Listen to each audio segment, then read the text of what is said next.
Okay, so the reason why I was showing you that G minor shaped A minor was because I want to tell you why are we wanting to go to the fourth and the fifth other than just to do the fourth and the fifth. So you've got this thing that's going like,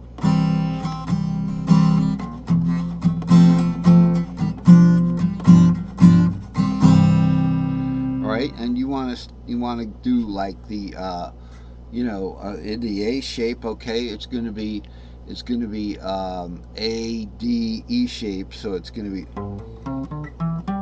that's A then E. So it'll be A D E. Sorry. So it's A shape.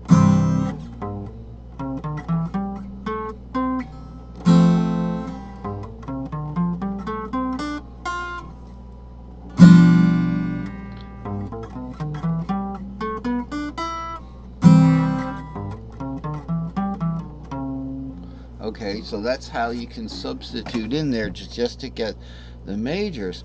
But if you want to get those minors, you have to realize that the roots minor, the root C's minor is the A minor. Okay, so here it is. Okay, and the fourth minor is going to be the D minor. See how it kind of follows that shape? Like that. You can keep the same bar. And then the fifth minor is going to be E minor. Look at the G shape. Use the cage word. See, A G goes to E. Cage word. E. E shape goes to D. Okay, and the cage word. C shape goes to A. In the cage word. Sorry about my lousy playing. So let's continue. So that's why we want to go to the fourth and the fifth so that we can do root 3 6 with the substitution. So with the G, we're in the G string shape, move it up, the fourth of G goes to C, start again on G, move the pattern down, and we go to D there. Okay, so what do we want to do? Let's say we move it down and we're at the fifth of G, which is D. Its relative minor is going to be what? Is going to be C minor shaped. How the heck do you play a C minor shaped arpeggio? Let's do it. Okay, so we're going to be in the parent fifth, right? So we're going to start on the D here, and we're just going to do the string shapes, but we're going to do root 3 and 6 only. So D's 2, 3, 4. All right, what box we started in there? With D is the fifth of G, so we're in the G box. We're going to start up here where our normal G shaped C is.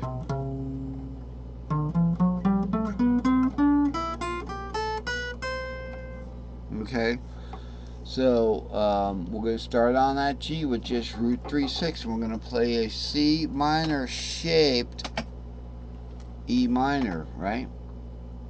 So it's going to be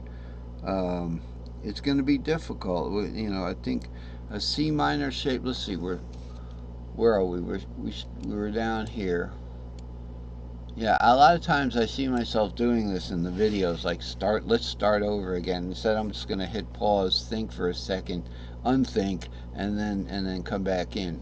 So it'll be 6, we're going to its fifth, we're in the G box, 6, 7 root, we're going to that D, and we're going to go around the horn with that D shape running. Okay, so this is really it's giving lip service to the next chart. So let's just advance to the next chart for a second. Okay, and that would be, let's see, I think I went to the, all right, so this is chart, I took a little break there. This is chart 264, modal circle string shape substitutions. So this is what we're doing here. Okay, so when we look at, let's keep our line there for a second. When we look at these shapes here, now this is important. I guess we've got to let go of our little line there. So we're moving ahead.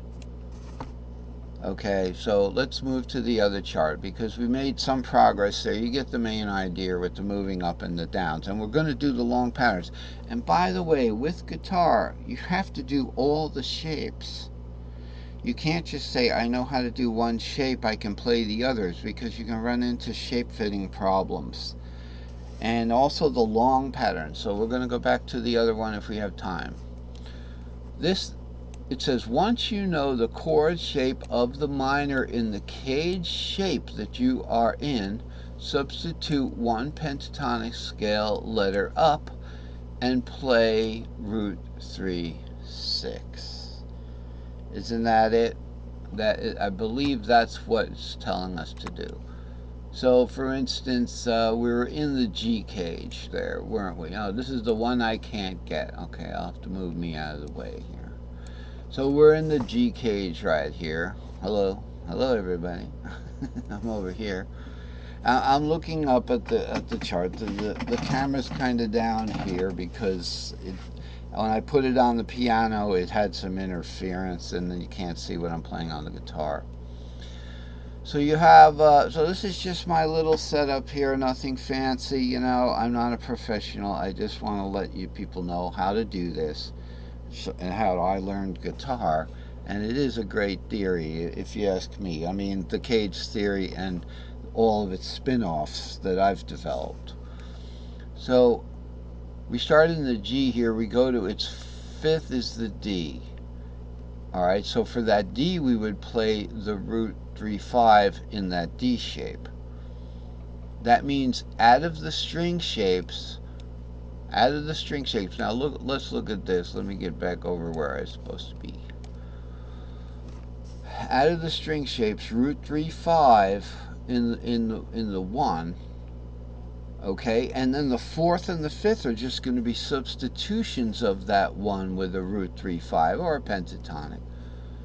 Now, for the 2 minor, we're going to substitute the 4th as the 1, and then play root 3-6 in the 4th shape. For the 3 minor, we're going to substitute the 5th as the 1 and just play root 3-6 from the 5th shape where those string shapes are. And this is the raw root. Root 3-5, then the second minor is going to be 2-4-6, but we're playing root 3-6 with the substitution of the 4th as the temporary root. So for the 5th, you know, we just play root 3. This is wrong. There's a mistake here. Alright, this 5 is not root 3-6. That 5 is root 3-5. Okay, so let's make sure that, you know, we get the chart right. Andy. Alright, sorry about that. And then we have root 3-6 of the original root for the 6th minor. Now the 7th minor is different. We're going to substitute the 4th, just like we substitute the 4th in for the 4th itself, and we substitute the 4th in for the 2 minor playing root 3-6. We substitute the 4th in to play the 4th at root 3-5. We substitute the 4th in to play the half diminished at root 4 sharp, which is C, and 6. So that's how we do the substitution for the half diminished. Alright, raw is just 7-2-4. Okay, but if we take the 4th, alright, and we're going to do root 3-6, and we substitute for the diatonic 4th of the 4th, we raise that up to the 4 sharp. We're at, again, 4-7-2 again, which is the same thing. These are interchangeable. 2-4-7, 4-7-2, 7-2-4. They're all interchangeable. They're just inversions. So that's how that works. So let's just look at one of these.